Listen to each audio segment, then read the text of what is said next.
Las implicancias, las implicancias que estos síntomas llevan en la vida, no solo del paciente, sino también del cuidador. Es por eso que en el título he colocado esta oración, ¿no? Que es un reto para los cuidadores. Cuidadores que, como en esta imagen, pueden ser una hija, una sobrina, una nuera, un personal de salud, un técnico o alguien que vaya a la casa, una enfermera, tu esposa o tu esposo, un hijo, un sobrino, un nieto, y también quizás el personal asistencial dentro de una institución o casa de reposo. Entonces, he empezado esta charla, o quiero empezar esta charla con un video bastante breve, pero que va a poner sobre el tapete o sobre la mesa o sobre o inicio de la exposición, pues los síntomas, o a qué nos referimos con los síntomas psicológicos y conductuales. Oye, cabrita. ¿Se escucha el audio para no dejarlo correr y que no se escuche? Yo sí lo escucho, sí se escucha. Ok. Oye, Sí, mami. ¿dónde está mi monedero? ¿En su cartera seguramente? No, no está en mi cartera. Te digo, ¿dónde está mi monedero? No lo sé, mamá. ¿Qué sé yo dónde está su monedero? Yo te vi a ti con el monedero en la mano. Ay, mami, jamás. No. Si quieres se lo busco. ¿Tú crees que soy tonta yo? Te digo que te vi con el monedero en la mano. Mamita, no tengo sus ¿Y monederos. sabes por qué lo tenés tú? Porque querías robarme mi plata. Ay, mamá, no hable tontera, ¿ya? No son tonteras, es la verdad nomás. Mami, yo no le he robado nada. ¿Cómo se le ocurre que yo le voy a robar cosas a usted? ¿Tú crees que soy tonta yo? A ti lo que más te gusta es dejarme a mí como tonta. Quiero irme a mi casa. Mamá, esta es su casa. Yo vivo con usted. ¿A dónde se va a ir? Esta no es mi casa. Mamita, por favor. Nunca ha sido mi casa. Mamá, esta es su casa. Yo vivo con usted. Vienen sus nietos, vienen sus hijos a verla los domingos. ¿Cómo se va a olvidar? No es mi casa. Yo me quiero ir a mi casa. Mamá, por favor. Mi familia por favor. me echa de A ver, menos. a ver, por favor. Es su casa. No. ¿Ya? Tranquilícese. No, yo ¿A me dónde voy va? a ir. No, ¿a dónde Me va? voy. Por A favor. mi casa. Pero si es su... No es mi casa.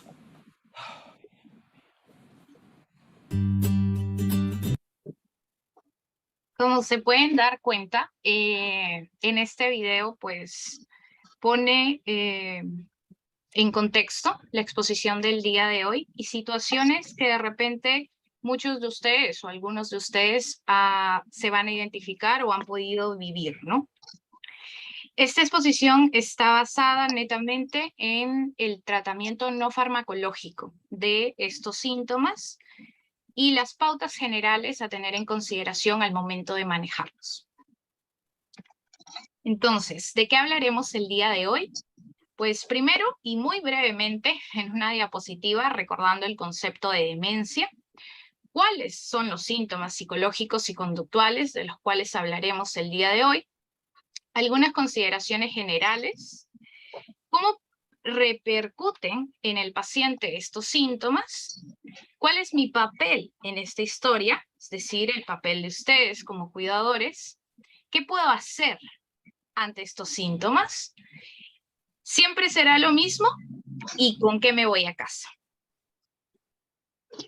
Entonces, brevemente, para recordar, cuando nosotros hablamos del término de demencia, es bastante conocido o popular la asociación entre un adulto mayor y olvidos o problemas en cuanto a su memoria principalmente. Y casi siempre lo asociamos a la enfermedad de Alzheimer. Pero demencia no es únicamente o no se da únicamente en adultos mayores y la única enfermedad que la causa no es la enfermedad de Alzheimer. Entonces, no sé si María Ángela pudiera apagar su micrófono, por favor. si fuese tan amable. Gracias. Entonces, cuando hablamos de demencia, tenemos que tener en consideración que no estamos hablando de una enfermedad. Cuando decimos, ¿qué es lo que tiene tu papá? Tiene demencia. O el término bastante obsoleto, tiene demencia senil. Entonces, debemos cambiar un poco esos conceptos porque la demencia no está únicamente asociada a la edad o la edad mayor. Por lo tanto, no podemos definirla o enfocarla solo en adultos mayores, ya que se ve en otro tipo de grupos etarios. La demencia no es una enfermedad en sí, sino es un cuadro clínico, que nosotros consideramos o conocemos como un síndrome clínico. Pero es importante tener en consideración que al ser un cuadro clínico va a tener diversas manifestaciones. Esas manifestaciones se van a enfocar principalmente en 3 áreas importantes.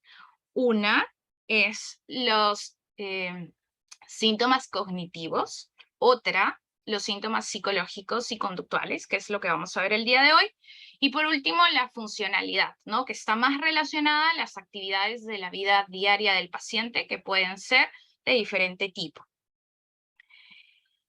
La demencia, al ser un cuadro clínico o un conjunto de síntomas y manifestaciones que se ven en el paciente, va a tener una causa diferente. La causa de la demencia pueden ser tanto situaciones o enfermedades reversibles como irreversibles, que son las neurodegenerativas. Dentro de las reversibles, pues vamos a tener algunos enfermedades metabólicas como la deficiencia de vitamina B12, los problemas a nivel de la tiroide, los problemas a nivel del hígado con la cirrosis hepática, manifestaciones sistémicas tanto de la tuberculosis como la sífilis, fármacos, entre otros. Y de las neurodegenerativas, pues enfermedad de Alzheimer, demencia asociada a enfermedad de Parkinson, demencia por cuerpos de Lewy, demencia frontotemporal. Estas enfermedades, pues como su nombre lo dice, van a generar un deterioro paulatino, creciente, constante y progresivo en el paciente, ¿no? Y no tienen marcha atrás, por eso son irreversibles. Entonces, importante saber que la demencia no únicamente se asocia a adultos mayores, no únicamente se enfoca en problemas de memoria, no únicamente es causada por la enfermedad de Alzheimer y tampoco debemos considerarla una enfermedad como tal. En cuanto a los síntomas que nos conllevan a la charla del día de hoy, pues tenemos las manifestaciones tanto psicológicas como los síntomas conductuales. Estos síntomas psicológicos los vamos a dividir en 2 esferas. Esta esfera de la parte psicótica, que tiene que ver con el pensamiento, la percepción, y esta parte que es la esfera anímica, que tiene que ver más que todo con el estado de ánimo, la depresión, la ansiedad, las alteraciones del sueño que va a presentar el paciente y la apatía, que la apatía puede formar parte del cuadro clínico de la depresión, y este término, que de repente para ustedes es desconocido, quiere decir la pérdida de la motivación de realizar las cosas. Es la chispita que nos mueve para hacer muchas cosas, pues se pierde y no hay una motivación. Pero cuando está ligada a la depresión, se asocia a otras manifestaciones, y esas manifestaciones tienen como un componente del estado de ánimo específico. O sea, no quiero hacer las cosas, no tengo la motivación, pero por algo específico, es decir, porque me siento triste, porque ya no puedo trabajar como antes. Tiene una causa aparente, o hay una relación causal. En cambio, la apatía única, ¿no? Como síntoma específico único, está más asociado a un cierto tipo de enfermedad frontotemporal o demencia frontotemporal, que está asociada a esta pérdida de motivación, pero sin una causa aparente. Es decir, como no tengo razón para no querer, pero simplemente no tengo ánimos de nada, no me motiva nada, pero tampoco eso me genera sufrimiento, dolor o tristeza. Es como me da absolutamente lo mismo. Entonces son dos tipos de apatía diferentes, ¿no? Pero para que recuerden qué significa, pues es toda la pérdida de la motivación ante las situaciones. Y en cuanto a los síntomas de la esfera psicótica, está las ideas delirantes, que son estas creencias falsas, que son difíciles de irrefutables, irrebatibles. Las alucinaciones, principalmente en las demencias, son de tipo visual. Las alucinaciones pueden ser o presentarse en cada área de nuestros sentidos. Las propiamente psiquiátricas suelen ser auditivas, pero las que están asociadas a demencia, principalmente a un tipo de demencia por cuerpos de Lewy, son de tipo visual. Y también están los errores de identificación, es decir, que el paciente no identifica o confunde a las personas creyendo que son falsos, creyendo que son impostores. No se identifican no solo a las personas, sino no se identifican ellos mismos con los cambios que tienen, no se identifican en el hogar, en el ambiente en donde están. No se tienen una identificación adecuada de cuando ven televisión. Pueden creer que las personas que están hablando, quizás en un noticiero, las están saludando directamente a ellos. No pueden tener esa discriminación adecuada para identificar.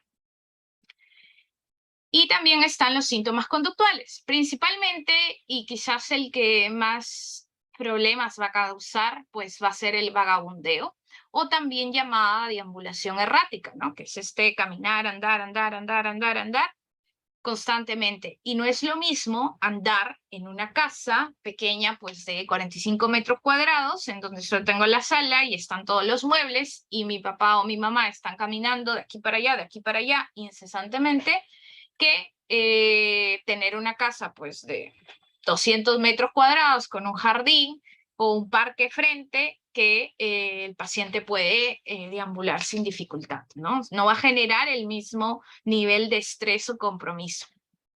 La agitación psíquica, que puede ser física, verbal, ambas, puede tener conductas físicas, pero no llegar a la agresividad. Reacciones catastróficas, es decir, suelen exacerbar las emociones y anticiparse a hechos fatalistas, catastróficos, con desenlaces inadecuados, difíciles, negativos, ¿no? La desinhibición, que es un síntoma que genera mucha dificultad, ¿no? O sea, no solo en el paciente, sino mucho compromiso en el cuidador, ¿no? Porque imaginemos, yo traigo a mi casa a un grupo de amigas, estamos tomando un lunch, un café, y viene mi papá y de repente se comporta con una conducta muy seductora, inadecuada, inapropiada, empieza a querer tener ciertos tocamientos o acercamientos porque identifica que alguna de las personas que están ahí le están generando cierta... como que están atraídas por él, ¿no? Cierta conexión. Entonces, pues genera grandes problemas que pueden llegar a ser de tipo legal también en el paciente, ¿no? Y el negativismo, pues es la negativa a realizar ciertas conductas. Principalmente se ve este negativismo al baño, ¿no? No se quiere bañar, doctor, no se quiere bañar, le ruego y no se quiere bañar, que suele ser bastante común, ¿no? Para esto, si bien es cierto, las he agrupado, ¿no? Para que puedan ser entendibles, más adelante, después de estas consideraciones generales, vamos a ver situaciones específicas con recomendaciones específicas para esas situaciones o esos síntomas, aplicando siempre estas consideraciones generales. Entonces, tenemos que tener en cuenta que Los síntomas psicológicos y conductuales pueden aparecer en cualquier momento de la enfermedad. No, es muy variable esta aparición. Si están asociadas, son parte del cuadro clínico, pero no se puede garantizar el hecho de que aparezcan específicamente en una etapa, ¿no? En las manifestaciones de la demencia leve, moderada, severa. Sí se reconoce que ciertos síntomas están más asociados a determinado compromiso, ¿no? Es decir, se dan más frecuentemente en demencias grado moderado o severo, otras al inicio. Unas son manifestaciones previas a propio diagnóstico, ¿no? Pero no hay un momento específico en donde podamos catalogarlas únicamente. Por eso es que tienen un patrón de agrupación variable. Suelen ser progresivos y, lógicamente, como parte de la clínica de la demencia, van a tener una larga duración y son progresivos, ¿no? Algunas de las manifestaciones pueden tener un curso esporádico o intermitente, como el vagabundeo. Suele mencionar mucho el doctor Custodio, así como viene, así se va. Entonces, hay un periodo de tiempo que es el periodo expectante, que son más o menos 4 semanas, que es donde se evalúan las conductas y suelen ser muy autolimitadas, es decir, que se presentan y luego, así como vinieron, pues dejan de aparecer o presentarse en la persona, sin ningún tratamiento. Pueden tener patrones de horario, y eso se ha visto en múltiples estudios, que ya para el atardecer, ¿no? En el horario vespertino, o el síndrome del ocaso también se llama, que es el sundowning, más o menos cuando va cayendo la tarde es donde las manifestaciones de los síntomas conductuales y psicológicos tienden a empeorar, ¿no? Es por eso que se recomienda ya para ese momento salir a hacer una caminata, para que cuando va cayendo la luz del sol, ya por llegar la noche, hayan tenido como un desgaste físico, hayan recibido esa luz, hayan estado en una actividad fuera de casa, despejados, en un ambiente tranquilo, externo, y luego lleguen a tomar una ducha, etc. Pueden ser relativamente predecibles, más que todo las conductuales, cuando se determina ciertos factores que la desencadenan, ¿no? Por ejemplo, o las psicológicas en el área psicótica, ¿no? Siempre actúa de forma agresiva cuando llega la vecina, ¿no? Es como que he determinado que siempre que venga la vecina y toque la puerta, etcétera, pues ocurre este tipo de agresión verbal, y el trasfondo es que piensa que la vecina tiene una relación con el esposo. Y al tener esta relación, pues están que le ven la cara, tiene ideas celotípicas, y eso genera que ella pues actúe de forma irritable, agresiva, grite, se enoje, pero tiene como que un factor, ¿no?, de inicio. Existen pues estos factores desencadenantes y hay que tener en cuenta, ¿no?, los fármacos que está tomando, las infecciones, son muy frecuentes. Y pues los geriatras no son los primeros que siempre van a evaluar las infecciones asociadas, ¿no?, en el adulto mayor principalmente, y la infección urinaria suele ser la más frecuente, ¿no? El dolor, muchas veces el paciente no puede referir adecuadamente qué parte le está doliendo o qué zona, etcétera, para poder comprender. Entonces, de repente está enojado todo el día, grita todo el día, pero hay manifestaciones que cuando vemos que se sienta, se echa de costadito, empieza a cojear, parece que se agarra el hombro, ya no lo veo caminando directo, etcétera, ¿no? Que podemos interpretar como algo le está doliendo, algo está pasando. La fiebre, los cambios de domicilio, ¿no? A veces hay múltiples cuidadores, ¿no? Una semana o 2 semanas va a estar con un hijo, y luego va a estar con el otro hijo, y así, y así, y así nos vamos turnando. Entonces, cuando ya me voy así adaptando a esta casa, pues me tengo que ir a la otra casa. y otra vez viene lo desconocido para el paciente y puede ser un factor desencadenante, ¿no? De algún cuadro conductual. El déficit sensorial, ¿no? Muchas veces decimos, no sé qué tiene, está que jala el televisor, lo arrastra, empieza como que a hablar, y el problema es que de repente no está regulada la miopía que tiene y no nos hemos fijado porque estamos más pendientes de que si no recordó quién soy, que si tengo que llevarlo al neurólogo, etcétera. Y no nos damos cuenta de esas situaciones, ¿no? Que ya sus lentes no le están funcionando y por lo tanto no ve y distorsiona y puede tener falsas ilusiones, ¿no? La mala comunicación puede ser que yo ya estoy tan cansada, tan agobiada, con mucha sobrecarga y de repente pues grito, ¿no? Solemos alzar la voz y alzar la voz no va a significar que nos oiga mejor la persona, ¿no? Y la sobreprotección, por el contrario, ¿no? A veces queremos... Uy, ¿se fue?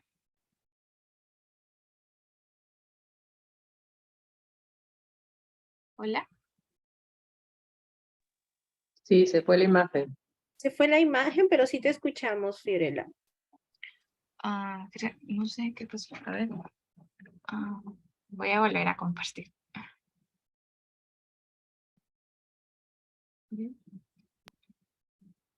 Ok. ¿Ya volvió? Sí, ya volvió. Ya volvió. Ok, gracias. Y la sobreprotección, ¿no? Por el contrario, puede ser que de repente minimizamos mucho las conductas y la autonomía del paciente en este afán de cuidarlo, ¿no? Y optamos por que el paciente realice menos actividades de las que solía hacer, y al minimizar esta autonomía, decisión, etcétera, pues generamos mayor aislamiento, síntomas que pueden desembocar en el estado de ánimo depresivo o ansioso o ciertas conductas inadecuadas, ¿no? Entonces, ¿qué repercusiones va a tener en mi paciente? Pues lo que he resaltado es lo más llamativo y más importante, ¿no? Que es la calidad de vida y la institucionalización prematura.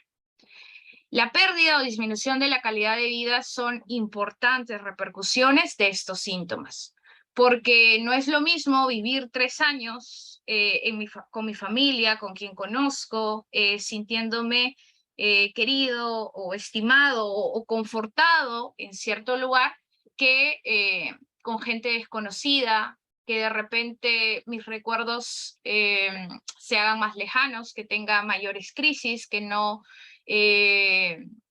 pueda conectar con las demás personas o que no me sienta a gusto, que para calmar la conducta que tengo de caminar para aquí, para allá, para aquí, para allá, me tengan todo el tiempo con antipsicóticos, o que no quieran que me mueva, o de repente me tienen que emplear restricciones y me tienen que sujetar porque dicen que yo camino mucho, pero eso no le hace daño a nadie. Y el incremento de los costos asistenciales, ¿no? Junto igual a la medicación, las consultas, etc. Entonces, ¿cuál es mi papel en esta historia? ¿Cuál es el papel de los cuidadores? Pues es clave, porque es la persona que va a brindar el cuidado a quien requiere el apoyo. Tiene o cumple tanto el rol de informante, proveedor de cuidados, y toma las decisiones importantes en la organización de las actividades de la persona. Y va a ser el nexo que una tanto a los profesionales de salud, el ámbito social y la persona cuidada.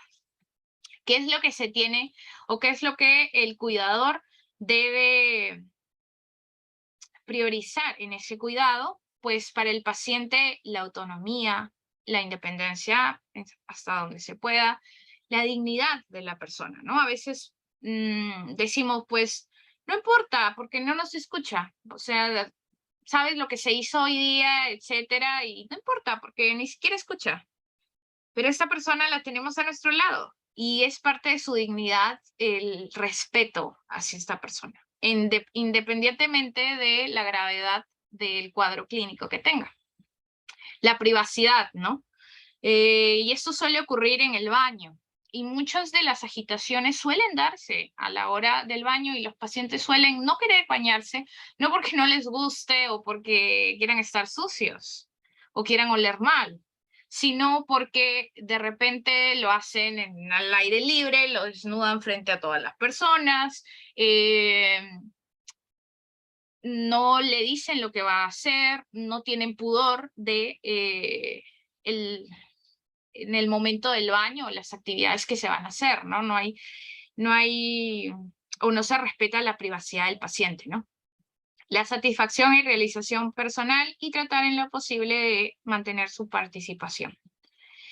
Pero todo esto, o sea, todo ese papel del cuidador y el mantener todos estos derechos de alguna manera del paciente, pues van a generar o van a repercutir en el cuidador con sobrecarga y sufrimiento. La sobrecarga del cuidador puede darse por ese estrés, ese cansancio, ese ya no puedo más. O sea, yo te quiero y ya no puedo más, porque estoy cansada, estoy agotada, sufro porque de alguna manera eres una persona querida para mí, pero yo ya no puedo con esta responsabilidad, o pienso de que también me podría pasar a mí y qué va a pasar, quién me va a cuidar, o podría pasarle a mi familia también, etcétera. Entonces puede generar problemas de salud física y psíquica, ¿no? Terminar en depresión, ansiedad, con dolores, ¿no? Por de repente movilizar, cargar, etcétera. El incremento de las necesidades insatisfechas, ¿no? Que puede generar sentimientos o ideas de culpa, ¿no? Por tu culpa, yo ya no puedo seguir bailando. O por tu culpa, yo ya no puedo seguir estudiando. O ya dejé de ser profesora porque tengo que cuidarte. Y no cumplí mis sueños, mis metas, mis anhelos. Entonces tú eres el culpable de la situación que yo voy viviendo. O de repente el rechazo, ¿no? Yo estoy cansado de ti, estoy harto, yo no quiero verte más.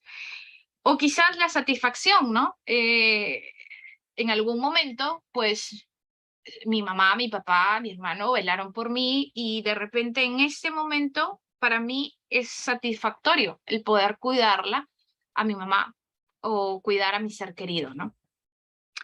La vergüenza. No quiero decir o no quiero que vengan mis amigos porque luego mi mamá empieza a hacer estas tonterías y habla y todos se burlan y no quiero que piensen que yo tengo en la casa a alguien así, etc. El fracaso, ¿no? O el sentimiento, o la idea de fracaso, la impotencia ante las diversas situaciones o síntomas que no puedo manejar.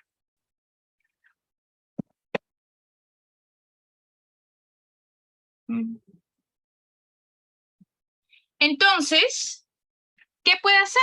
¿O qué puedo hacer? Primero, pues vamos a caracterizar la sintomatología. Y es importante describir la conducta. Es lo primero.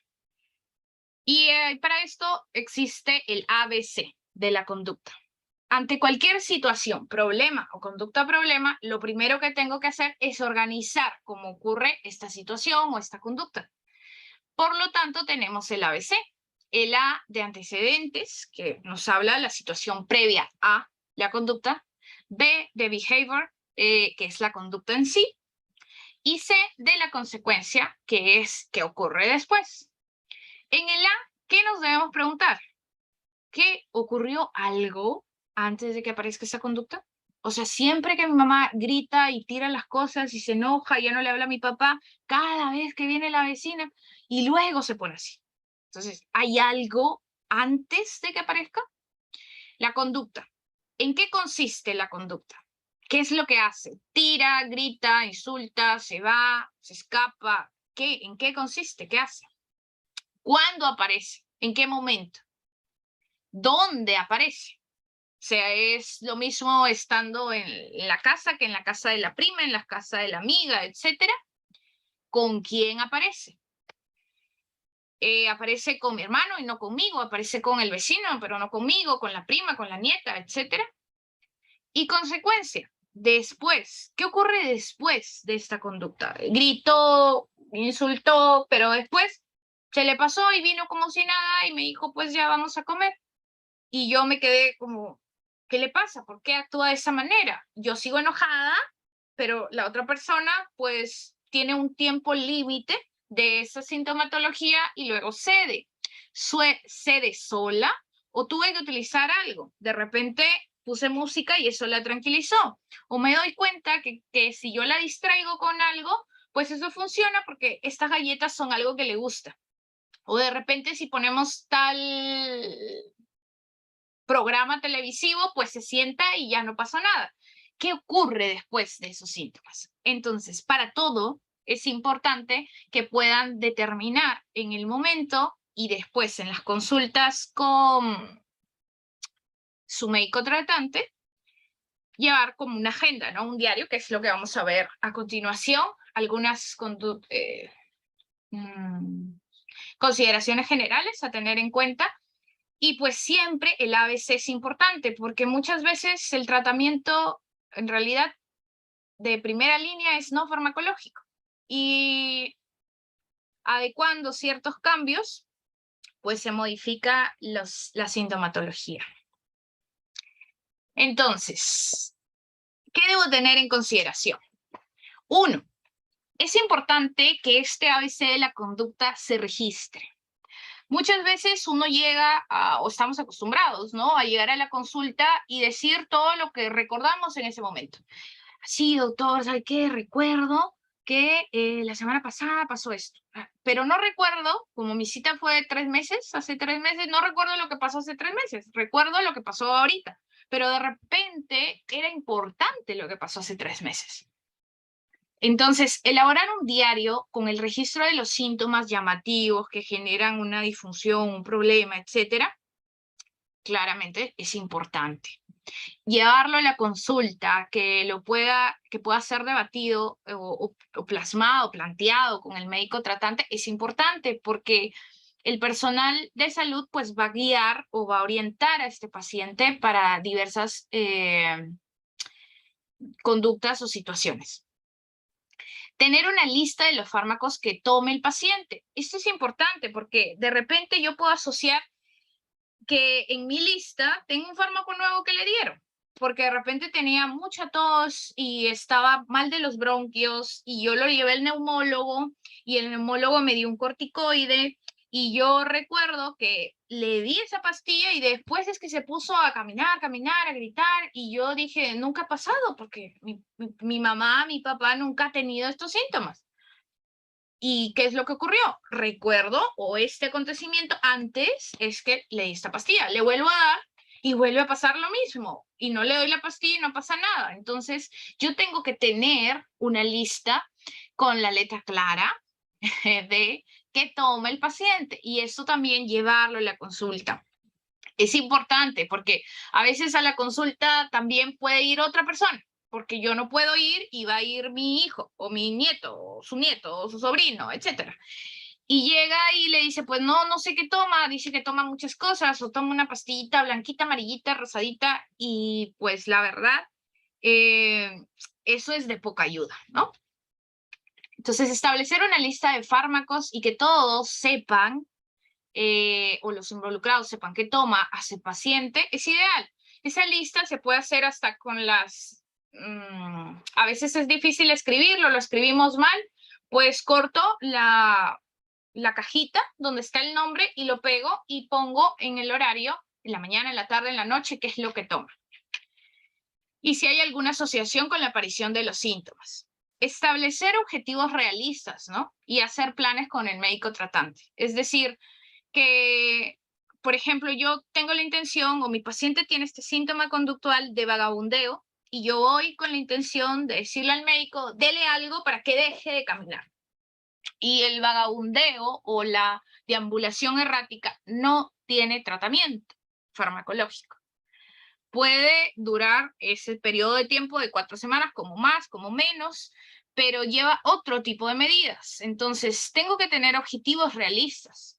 No puedo mantener sedado a mi paciente con la finalidad de que no camine o que no dé vueltas en la sala, porque a mí me incomoda. Tener en consideración las 4 R's del cuidado en la demencia. Y esas 4 R's son Uno, reafirmación. En esta reafirmación es eliminar la confrontación, como vimos en el video, ¿no? Mamá, que yo soy tu hija, estás en la casa, yo soy tu hija, ya basta. Esa confrontación no nos va a llevar a nada. La señora igual seguía enojada, igual seguía intranquila, igual se paró, igual estaba angustiada y eso generaba mayor ansiedad. El entorno de apoyo y afecto, ¿no? El paciente, por más de que le gritemos, por más de que le digamos, va a seguir con lo que considera para él su verdad. La reorientación. Es importante que el paciente sepa dónde está. Por ejemplo, lo estoy llevando a la casa de mi sobrina. Es importante que le digamos al paciente constantemente o cada cierto tramo dónde está y qué está haciendo. Estamos yendo, mamá, estamos yendo para la casa de Paula, que es tu sobrina, que es tu nieta. Ahorita vamos a tomar un carro que nos va a llevar para acá y vamos a salir, explicarle qué va a pasar. Y quizás vuelve a preguntar, ¿y dónde estamos yendo? ¿Y qué está pasando? Mamá, estamos yendo, etcétera, ¿no? Esa conducta de reorientación. La repetición. La repetición es recordar al paciente lo que va a suceder en el futuro, ¿no? O sea, decirle las actividades que van a ocurrir en un futuro inmediato. Y la redirección es distraer ante una circunstancia de agitación, agresividad, irritabilidad, ¿no? De repente, en ese momento, cuando la señora le pedía, ¿no? Devuelve mi monedero porque tú te lo has llevado, porque me estás robando mi plata, quizás redireccionar esa situación o esa idea va a generar un periodo de calma. Es decir, ¿qué quiere decir redireccionar? Puedo escuchar atentamente a la persona y después dejar que hable y tratar hábilmente de no seguirle la idea, sino quizás brindarle opciones de ayuda. Y si eso no ayuda, pues, por ejemplo, te ayudó a buscar, que si se te ha perdido, pues entonces vamos juntos a buscarlo. O de repente también tener dos monederos, si la fijación es con el monedero, dos monederos igualitos, y si uno no encuentro, pues le saco el otro. Oh, mira, aquí estaba. Ah, gracias. O distraerlo. Sí, mamá, entiendo. Se te ha perdido. Pero justo ahorita he comprado tus galletas favoritas. ¿Quisieras comer algunas galletas? Entonces, el distraer por ese tiempo en que diga la idea, puede ser que el cambio de enfoque, de dirección para esa tensión, pues calme su irritabilidad, agitación. Hay muchos estudios en donde nos hablan de la aromaterapia y principalmente con la lavanda. Con la lavanda, que puede ser utilizada en difusores de vapor o también en masajes con esos como aceites esenciales, ¿no? ¿Para qué suele ser bueno? Para la agitación persistente, o sea, no el cuadro agudo, y pues pongo toda la banda y mi paciente va a sedarse, no, sino como que siempre a determinada hora, pues coloco el difusor de lavanda, le coloco, ¿no? Un poco de aceite a nivel de las muñecas y a nivel de el cuello, y eso pues va a generar a largo plazo el alivio para esos cuadros de agitación. Y también se ha visto el beneficio en el vagabundeo. Entonces puede ser que si la conducta de vagabundeo o deambulación se da más o menos en el atardecer, cuando va cayendo la noche y no tengo tiempo pues de sacarlo en ese momento, etcétera. Puede ser que yo coloque el difusor más o menos un tiempo antes, que sé que va a venir esta conducta, y eso va a ayudar a relajar al paciente, ¿no?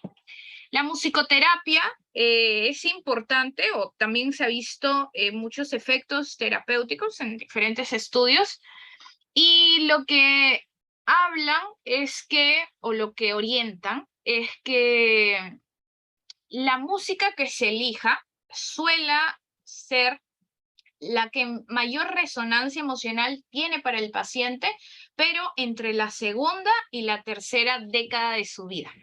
Es decir, lo que le gustó entre los 20 y 30 años de edad. O sea, qué ritmos se escuchaban en ese tiempo, qué era lo que le gustaba, que de repente me lo puede decir la hermana, el padre, el sobrino, el amigo, etc. Entonces, ¿qué es lo que más resonaba emocionalmente para él, pero en esta etapa? Tiene mucha ayuda o es de mucha ayuda para estas conductas negativistas de asociación al baño. Entonces puede ser que para llevarlo al baño yo pongo su música preferida y lo llevo, ¿no? Bueno, ya ahorita vamos a bañarnos y así con toda esa tranquilidad, pues es más fácil que acepte la hora del baño.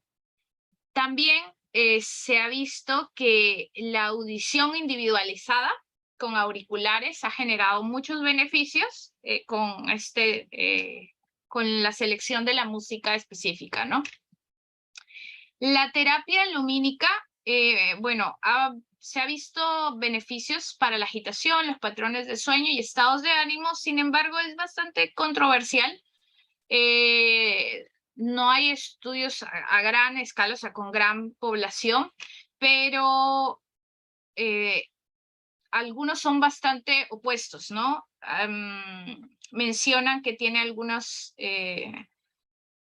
se considera como un factor desencadenante para desarrollo de insomnio o el mantener despierto al paciente o con alguna actividad durante la noche, ¿no? Sin embargo, hay otros estudios en donde ven su beneficio, ¿no? Para ello requiere mayor investigación, ¿no? La terapia lumínica no es cualquier luz, ¿no? Son luces especiales con un tiempo específico a determinada distancia, que es más o menos a 30 centímetros, con un nivel de voltaje específico, y se hace pues con sesiones guiadas y supervisadas por el personal. La terapia asistida con animales pues ha tenido muchos beneficios o ha sido mencionados estos beneficios en cuanto a la conducta de vagabundeo, en cuanto a la agitación, no aguda, sino más a largo plazo, y tanto en animales reales como en robóticos. Entonces, hay un último estudio, que es este, del 2015 de Yu, donde se compara a dos tipos de terapia, y esta actividad con el paro, que es un robotcito que la voy a enseñar ahora, pues tiene muchos beneficios igual que el real, ¿no? Es importante compensarse y compensar a los demás al conseguir los objetivos. Es decir, pues que celebrar las victorias, ¿no? Y trabajar en cuidado también. Y pues evaluar y modificar los planes según sea necesario. Esta es lo de la lavanda que les mencionaba. Esta es una terapia que se hizo para un estudio. Igual que el uso de auriculares, la terapia individualizada, la música en el momento de la ducha. Este es el muñequito, que es el paro. También se creó un muñequito así igualito que un gato, y este es de Sony, que es como un perrito, ¿no? Tiene un nombre específico, Aibo, si no me equivoco, y esta es la terapia lumínica, ¿no? Entonces, ya para esta parte, y avanzando ya para ir finalizando, si bien tenemos en consideración todas estas ítems generales, tenemos algunas alternativas que debemos poner en práctica para cierto tipo de situaciones, ¿no? Entonces aquí les he traído ejemplos de lo que podría pasar o cuáles son los síntomas psicológicos y conductuales que pueden darse en el paciente. Tenemos aquí a Juan, que cada vez que suena la sirena, principalmente la sirena de cualquier carro de la policía o de bomberos, pues él se angustia demasiado. Cierra las ventanas, tapa las ventanas, se esconde, piensa que se lo van a venir a llevar. Cuando su hija le pregunta, ¿qué es lo que haces, papá? ¿Por qué haces todas estas cosas? Él le responde, es que la policía nos busca, me van a llevar, me quieren llevar preso. Y él dice, pero nadie te va a venir a llevar preso, papá, deja de hablarte tonterías. Le empieza a gritar, confrontando la idea que él tiene, y por último, pues el paciente quiebra en llanto, ansioso, muy ansioso, que hasta ha empezado a lesionarse las manos, se araña, y siente que no lo entienden, y todo cubre y se cierra, y se encierra, ¿no? ¿Qué es lo importante? Este es otro caso de ideas delirantes, antes de hablar de las consideraciones. Entonces, el caso 1 son las ideas paranoides o de daño. Piensa que van a venir la policía a llevárselos y le va a pasar algo malo y lo van a arrestar y él tiene que defender y por eso se va a cubrir y esconder. Este es otro caso, y este es el señor Martín, que tiene una tiendita de lácteos junto con su esposa en su casa o en el garage de su casa.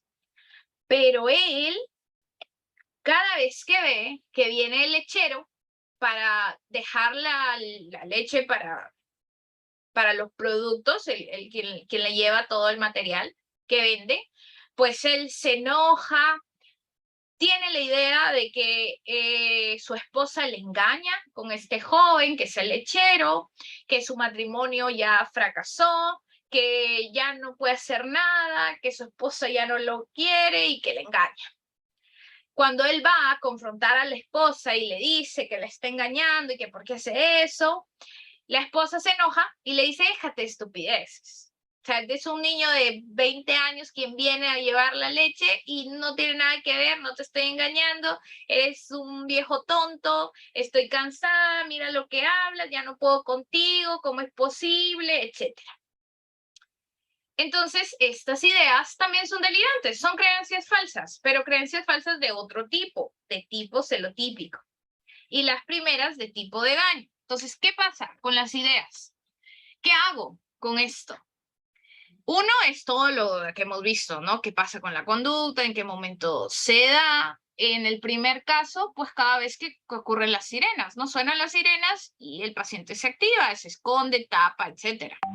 En el segundo caso, cada vez que viene el lechero y la esposa lo atiende. Entonces, ¿qué es lo primero o qué tengo que considerar en el paciente o en esa conducta? No discutir o negar sus percepciones. Es decir, que los dos discutían. ¿Estás loco? ¿Qué te pasa, papá? Etcétera. Mira cómo cierras, estamos en la oscuridad, ¿qué te pasa? En el otro, me engañas, ya no me quieres, nuestro matrimonio, ¿cómo me puedes engañar con ese joven? Etcétera.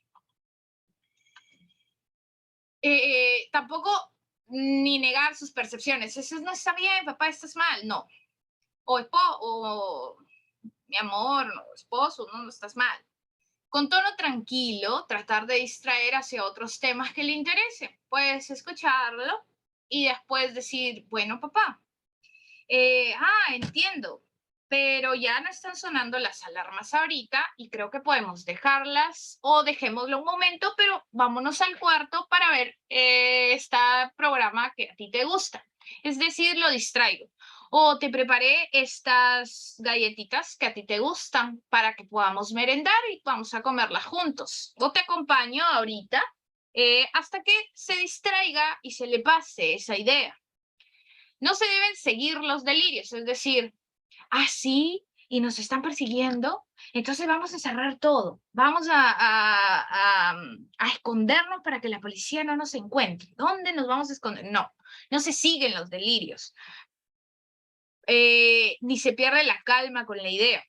Lo que se busca es que con un tono claro nosotros no discutamos con la persona ni con la idea que tiene, pero sí buscamos otro foco de atención para cambiar esa dirección de lo que está pensando. Hacer una copia de los documentos que pueda perder, ¿no? Como les mencioné el caso que vimos al inicio. Tener un monedero igualito, ya que siempre es la pérdida del monedero. Entonces tengo otro monedero que lo tengo en el cajón y cada vez que se le pierde el monedero, pues le saco otro monedero igual y le digo, mira, acá está tu monedero. Ah, ya. Y asunto arreglado. O de repente son los papeles de la casa, ¿no? Se me han perdido los papeles de la casa y la tengo que vender y la tengo que ir a vender y son papeles importantes, etcétera. Entonces le saco copia de los documentos y cada vez que se angustie por eso, pues le doy la copia. Ofrecer ayuda para recuperar los objetos que haya perdido. Eso se puede hacer. Ah, se te ha perdido el monedero, pues te puedo ayudar si quieres a buscarlo. Siempre y cuando él reaccione de buena manera, ¿no? Porque puede ser, no, ¿qué me vas a ayudar? Porque si tú me lo has robado, etcétera, ¿no? Como puedes decir, ah, ya, ¿me ayudarías? Sí, vamos a buscarlo juntos. ¿Dónde estuviste? Tú viniste por acá y luego saco yo el monedero donde está y le doy la copia, ¿no? Las alucinaciones visuales. Este es del libro del manual o de la serie de manuales del doctor Custodio y la doctora Rosa, que me imagino que en la primera, no sé si ustedes también entraron al primer lonchecito o quizá finalizando se puede mandar el enlace para que lo puedan tener, ¿no? En esta caricatura podemos ver este tipo de alucinación que es de tipo visual. ¿En qué consiste? Cada vez que va llegando el atardecer, que es el sundowning, la paciente pues se va a echar a su cama y cada vez que se echa a su cama ve en el televisor un duendecito verde. Y cuando ese duendecito verde le habla, pero él no le responde nada. Entonces ella se levanta y prende la luz y luego dice, pues no está. En contadas ocasiones le empieza a ocurrir lo mismo y le pregunta a su hija o le cuenta a su hija en algún momento cuando ella viene, mamá, ¿por qué he prendido la luz y ya vas a acostarte? Entonces ella le dice, no, es que yo me viene a visitar un duende y este duende no me habla y yo cuando prendo ya no lo encuentro. Entonces su hija cuando le cuenta empieza a pensar, mi mamá ya zafó, está loca. ¿Y ahora qué va a pasar? La voy a llevar a un psiquiatra. El psiquiatra, con todo el estigma que tiene, pues la va a rellenar de pastillas, se va a hacer dependiente de pastillas y nunca va a poder dejarlas. Ya perdí a mi mamá. Entonces empieza a generar un montón de dudas e ideas a partir de esta situación cuando probablemente o más adelante pues se da cuenta de que a pesar de que sean alucinaciones visuales, no generan una conducta mayor en el paciente. ¿Qué es lo que le puede recomendar o qué es lo que puede hacer su hija? ¿En serio, mamá? Ah, bueno, pero entonces, si quieres, yo te puedo ayudar, yo te puedo acompañar en el momento en que ya te echas y hasta cuando ya vas a descansar o ya te duermes, pues yo me quedo junto contigo. ¿Qué te parece? Ah, bueno, gracias, hija, y ya. No ocurrió un mayor problema. O sea, los síntomas, si no generan una dificultad, si no hacen que la paciente se mantenga despierta toda la noche y no duerma y por lo tanto esté cansada, durmiendo en la mañana, angustiada, etcétera, no llevan un tratamiento farmacológico. Pueden estar presentes, pero no generan una disfunción en la vida del paciente. Entonces, no se tratan farmacológicamente, sino con cambios. Falsas identificaciones. La identificación no solamente es con la persona, o no reconocer a alguien, sino consigo misma. Y este es un ejemplo. Entonces está María, que en la casa de su hija donde vive, pues tienen múltiples espejos, ¿no? Espejo en el baño, espejo en el cuarto, espejo en el armario, espejo en la sala, espejo en su dormitorio. Y cada vez que ella se mira en el espejo, no reconoce quién es la persona que está ahí, se asusta por los cambios que está viendo, porque ya tiene un recuerdo de ella pasado y le da mucha ansiedad, se esconde y no quiere salir, no quiere comer, se está escondiendo en el cuarto, se empieza a aislar. Y la hija, cuando ella le dice, mamá, ven, baja a comer, vamos acá, no quiero, no quiero, no quiero, no quiero. Y no entiende qué es lo que pasa, entonces solo se dedica, mamá, es que estoy harta, que no hay nadie, que no pasa nada, es que yo estoy viendo y viendo a esa persona y me asusta y me asusta. pero no conversa con la paciente para entender qué es lo que está pasando. Y lo que le pasaba a María era que cada vez que pasaba siempre veía esa sombra, esa imagen que era de ella, pero no la reconocía. Entonces, ¿qué es lo que se puede hacer en este espacio? Quitar tantos espejos. O sea, la solución no es que, mira, vamos a darte una medicación porque estás mal y estás psicótica y estas son ideas que son delirantes y que cómo puede ser posible y que ya no, sino quitar lo que le genera a la paciente la ansiedad, pero siempre y cuando se haya conversado qué es lo que pasa. Y cuando se conversó, Juana le pregunta a su mamá y su mamá le dice, lo que pasa es que yo siempre veo, ¿y dónde la ves? Es que siempre que voy al baño la veo y también me sigue a mi cuarto. ¿Te sigue de tu cuarto? Sí. Entonces, voy a ir contigo para ver qué es lo que está pasando. ¿Te puedo acompañar? Sí. Y cuando ve, Juana se da cuenta de que es la imagen de ella que le perturba. Entonces, ¿qué es lo que se puede hacer? Quitar los espejos. Y si yo quito los espejos, pues ya no va a haber esa señora que la persigue por toda la casa. Y por lo tanto, pues va a poder bajar a comer, va a poder salir sin ningún temor o miedo. La depresión. La depresión, por ejemplo, ¿no? Esa es otra de las imágenes del libro. Estaba aquí la paciente Fiorella y su esposo le pregunta, no, vamos a dar un paseo por el parque, mira que el día está muy bonito. Y Fiorella le dice, no tengo ganas ahorita, no me siento bien, no me motiva. Y ahí viene la apatía, ¿no? Entonces, cuando detectamos que hay pérdida de la motivación, cuando detectamos que hay pérdida del placer de lo que antes era placentero, o sea, a mí me encantaba salir a caminar o sentarme en esta banquita a leer un libro, pero ya no me apetece, ya si salgo no lo disfruto igual. De repente lloro constantemente o con facilidad, me siento triste la mayor parte del tiempo, o de repente en adultos mayores también no es la tristeza el primer componente, sino la irritabilidad, es decir, me enojo, ¿no? Entonces, la depresión, y aquí he puesto, ¿no? Tiene tratamiento. Y no solamente farmacológico, ¿no? Hay que estimular las actividades funcionales del paciente, ver en lo posible que no permanezca periodos largos de inactividad o de silencio. Realizar ejercicio físico diario es importante, la actividad física. Pueden ser caminatas, pueden ser ya casi en el atardecer o en la mañana y en el atardecer, 10 minutos dando unas vueltas. Participar en actividades grupales, eso es bastante bueno porque ayuda a la socialización, depende también del estadio en el que esté, ¿no? Y pues acudir a un especialista si a pesar de todo, si a pesar de determinar la conducta, etcétera, y haber hecho todo esto, persisten los síntomas, pues tengo que acudir a un especialista para obtener un tratamiento adicional. Ansiedad. Ella es Juana y Juana ama a sus nietos, pero cada vez que se van al colegio, pues ella no los ve. Y piensa que se los han llevado, que no están, se asusta y se pone muy triste. Entonces le pregunta a su hija Vanessa cada 10 minutos, ¿y dónde está? ¿Y dónde está la niña? ¿Y dónde está la niña? ¿Y dónde está la niña? ¿Y cuándo viene la niña? ¿Y dónde está la niña? ¿Y cuándo viene la niña? Porque lo que le genera es el miedo de perder a este ser querido, a este ser amado, lo que significa ella para su nieta, para ella.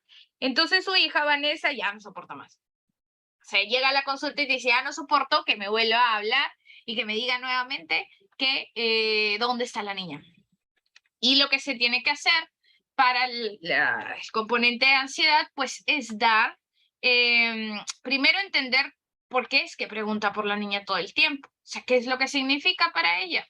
Y quizás el distraer nuevamente su atención va a generar el hecho de que calmen estos síntomas.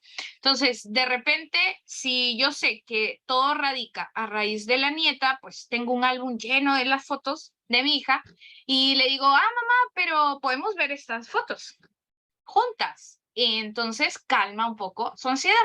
¿O qué te parece si en un momento vamos a verla y la recogemos juntas del colegio? O vamos a dejarla y vamos a recogerla, etcétera. Conductas que distraigan. O mientras le esperamos, vamos a pintar o colorear esto. O vamos a comer estas galletitas, etcétera. La desinhibición, que es uno de los temas que genera mucho problema, ¿no?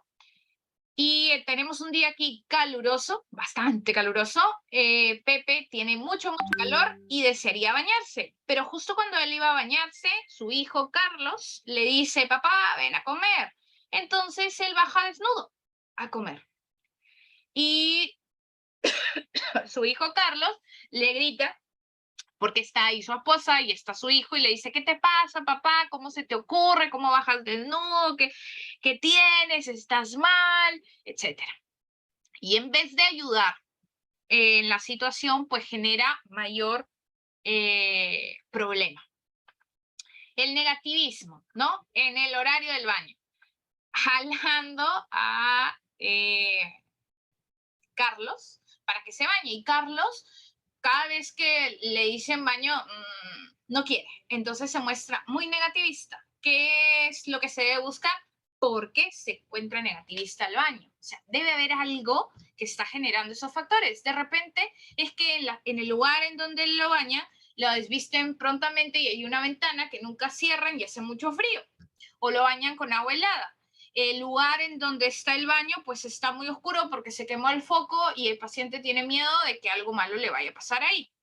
Entonces, en vez de buscar qué es lo que está originando esa conducta, el familiar lo que hace es jalarlo, gritarle y decirle, eres un cochino, tienes que bañarte, estoy cansado, mira cómo hueles, etc.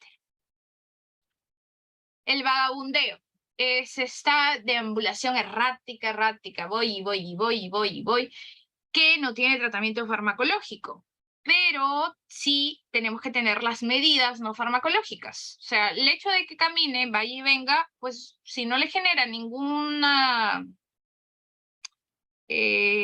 complicación, pues no tendría que ser parada. Lo que sí hay que garantizar que tenga zapatos cómodos, que la casa, pues las puertas estén cerradas, si es en la noche, cubiertas las manecillas para que no vea la forma de salirse o las ventanas. Siempre tener una identificación, ¿no? Hay algunas pulseras que se ponen o algunos collares, que es mucho más fácil, en donde se colocan los datos del paciente, el número a que llamar, ¿no? Su nombre y de repente su nombre, su DNI y el número a quien llamar, o el nombre y el número a quien llamar en caso se pierda. Y siempre garantizar los espacios en la casa, ¿no? No es lo mismo deambular en un espacio amplio que en un espacio pequeño. Entonces, si tiene esta conducta, pues quito los muebles o los puffs de repente que pueden hacer que el paciente se caiga y nos complique con una fractura de cadera u otra complicación. Entonces, para finalizar, Oye, cabrita, quisiera que vieran el video nuevamente. ¿dónde está Y alguien me mencionara qué conductas cree que sí serían adecuadas ahora en este momento al volver a verlo. mi monedero? ¿En su cartera seguramente? No, no está en mi cartera. Te digo, ¿dónde está mi monedero? No lo sé, mamá. ¿Qué sé yo dónde está su monedero? Yo te vi a ti con el monedero en la mano. Ay, mami, jamás. No. Si quieres se lo busco. ¿Tú crees que soy tonta yo? Te digo que te vi con el monedero en la mano. Mamita, no tengo sus ¿Y monederos. sabes por qué lo tenés tú? Porque querías robarme mi plata. Ay, mamá, no hable tontera, ¿ya? No son tonteras, es la verdad nomás. Mami, yo no le he robado nada. ¿Cómo se le ocurre que yo le voy a robar cosas a usted? ¿Tú crees que soy tonta yo? A ti lo que más te gusta es dejarme a mí como tonta. Quiero irme a mi casa. Mamá, esta es su casa. Yo vivo con usted. ¿A dónde se va a ir? Esta no es mi casa. Mamita, por favor. Nunca ha sido mi casa. Mamá, esta es su casa. Yo vivo con usted. Vienen sus nietos, vienen sus hijos a verla los domingos. ¿Cómo se va a olvidar? Es mi casa. Yo me quiero ir a mi casa. Mamá, por favor. Mi familia por favor. me echa de A ver, menos. a ver, por favor. Es su casa. No. ¿Ya? Tranquilícese. No, yo ¿A me dónde voy va? a ir. No, ¿a dónde Me va? voy. Por A favor. mi casa. Pero si es su...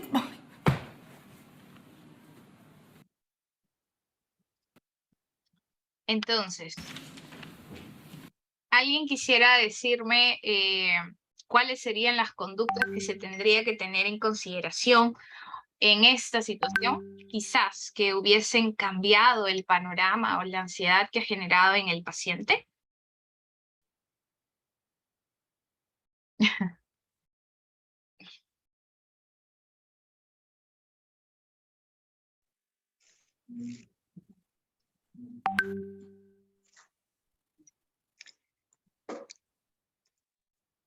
Mirta. Sí, yo. Ah, hola, ¿qué tal? ¿Se colgó? Sí, sí, la Sí. escucho. Hola. Sí, de principio la actitud de la hija es muy, ¿cómo se dice? Confrontativa, ¿no? Muy Ajá, muy bien. frontal. Entonces, por eso es que ya de ahí ya no consigue nada. Todo el tiempo la está confrontando y lo único que hace es que su mamá se exaspere, se angustia, se desespere y no llegan a ningún lado. Y hasta se podía haber llegado a ser más agresiva. Ahora ya he aprendido porque he pasado por algo similar, no en extremo, pero algo similar y que he tenido la reacción, ¿no? Que no he llegado a conformar a mi paciente, pero al menos he tratado, ¿no? He tratado y al final sí he conseguido, ¿no? Ajá. Pero de hecho, muy frontal, entonces, porque ya a estas alturas uno ya tiene idea de cómo se está desarrollando la enfermedad y tiene que poner de su parte uno para tratar de que no haya una angustia, una desesperación en ninguna de las dos partes. Muy bien. Y bastante importante lo que mencionas, ¿no? El tono de voz, la actitud confrontativa que tiene la hija, pues hace que también la paciente levante el tono y en vez de llegar a una solución, empeora, ¿no? ¿Cuál es lo que antecede a la conducta? ¿Qué es lo que le pasó para que ella empiece con esa idea? ¿Qué es lo que perdió? La tranquilidad, ¿cómo? La tranquilidad. No, ¿qué perdió la paciente en el Ah, video? El el monedero. monedero. El monedero. Entonces, muy bien, es el monedero el que perdió. Entonces, cuando hacemos el ABC de la conducta, ¿qué es lo que pasó previo a que ella llegara a toda esa idea? Se le perdió el monedero. Es decir, que si sé que tiene esa idea delirante asociada al dinero, al monedero, a un contrato, a una herencia, etcétera, pues eso es lo que yo tengo que tener un doble en cualquier lugar para poder garantizar de que lo va a tener la paciente, ¿no? ¿Qué pasó antes? Perdió el monedero. ¿Qué ocurrió? Pues empezó la conducta, tú me lo has robado, yo sé que ahí tenía dinero, tú has sido, etcétera, ¿no? ¿Y qué pasó después de la conducta? Yo grité, me puse, mamá, tienes que tener razón, yo, ¿cómo te voy a robar? Es imposible. Y mi mamá, entonces, ¿qué es lo que hizo? Se angustió, ya no estaba irritable, ¿no? No es mi casa, esta no es mi casa, quiero irme, por favor. No hay nada que sea como reconocido por el paciente, eso siempre tiene que estar en casa, algo como conocido, algo que identifique que esa es su casa, ¿no? De repente un adorno específico, un cuadro específico, algo que de una manta, etcétera, que así estoy en mi casa, ¿no? Pero eso es porque no reconoce su casa, porque no se siente acompañada, no se siente querida, no siente afecto. Como la ha gritado. Claro, puede involucrar, ¿no? Puede involucrar parte de estos síntomas psicológicos generar los conductuales, como los conductuales enfatizar los psicológicos, ¿no? O el estado de ánimo como tal, ¿no? Si no hay un tono adecuado para poder conversar con el paciente, hablar con el paciente, si levantamos la voz, pues va a generar como amenazante también el lugar, ¿no? Y mi casa no es un lugar de amenaza, entonces esta no es mi casa. Mi casa es otra donde yo recibo amor y cariño, pero mi casa no me gritan, no me insultan, no me pegan o no me levantan la voz. Hay un problema y eso ocurre cuando la señora se para. Porque cuando ella se para y le dice, mamá, ¿no te das cuenta que yo no te robaría? Se pone a un nivel que es diferente del paciente.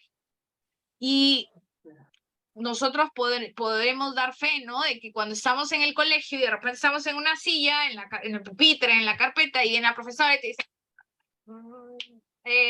sal en la pizarra, porque es esa sensación de miedo, ¿no? Temor de que alguien en esta actitud, en esta postura, pues nos llame la atención. Y nos va a generar cierto o miedo o defensa. Siempre, porque no estamos a la misma altura. ¿Qué es lo que debe hacer?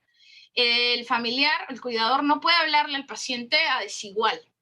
Entonces, en todo caso, si yo me quiero acercar a una distancia prudente, porque el paciente está agitado, irritado ahorita, pues me acercaría, me arrodillo o me pongo en cuclillas a su nivel, o jalo la silla y le hablo a su nivel, pero no me paro para tener una diferencia de poder de alguna manera que puede ser interpretada.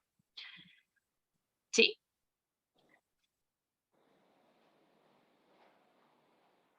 Ok.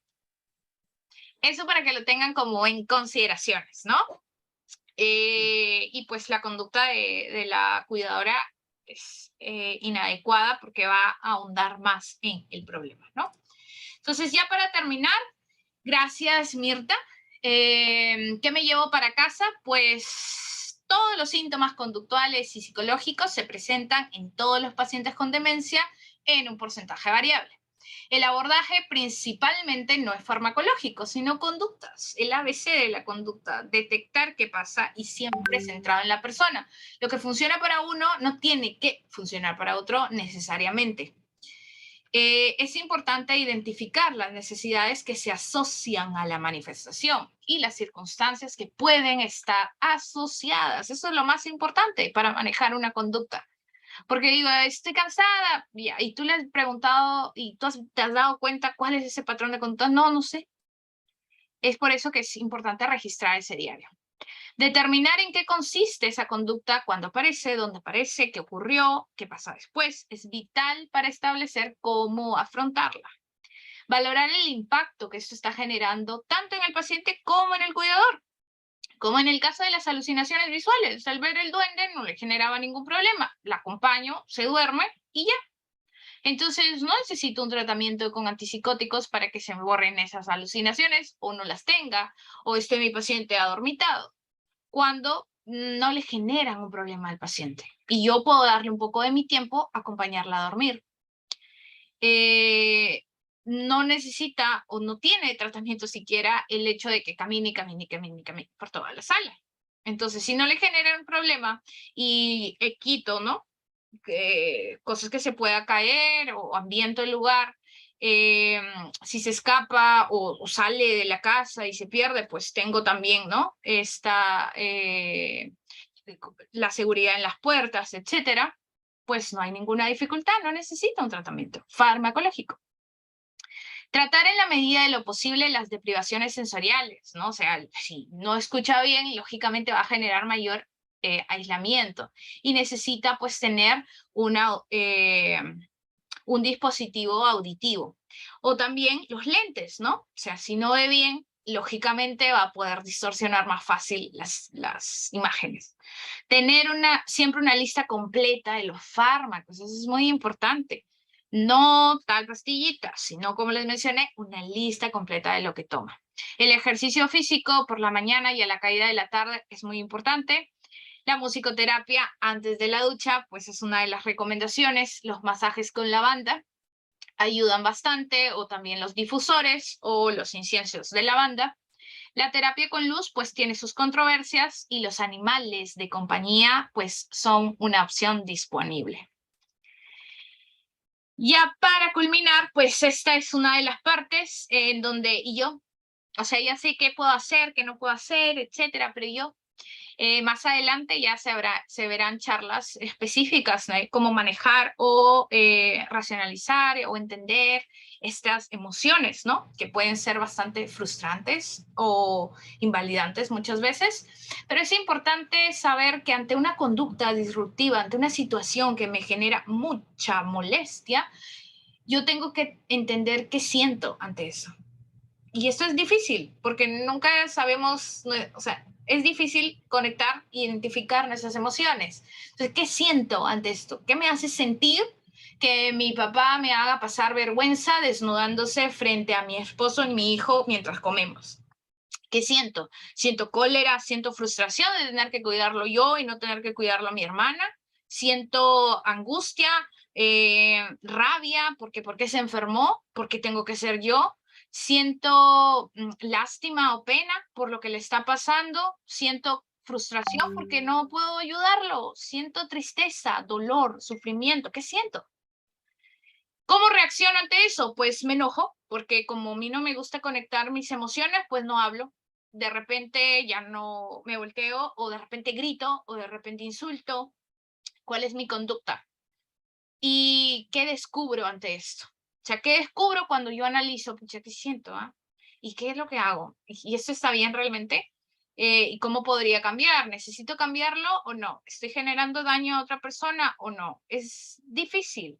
Y no solamente para el cuidador, es difícil para todas las personas. Comunicarnos de manera adecuada es difícil porque muchas veces las emociones no son bien trabajadas y nos cuesta hacer, pero tampoco es imposible.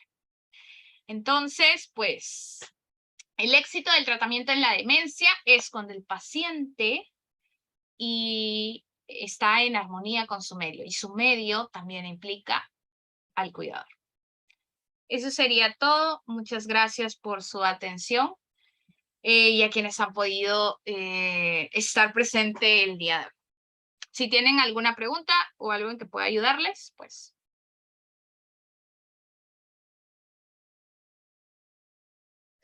Muchísimas gracias, Fiorella. Muy ilustrativa tu presentación. Si no hubiera ninguna pregunta, pues entonces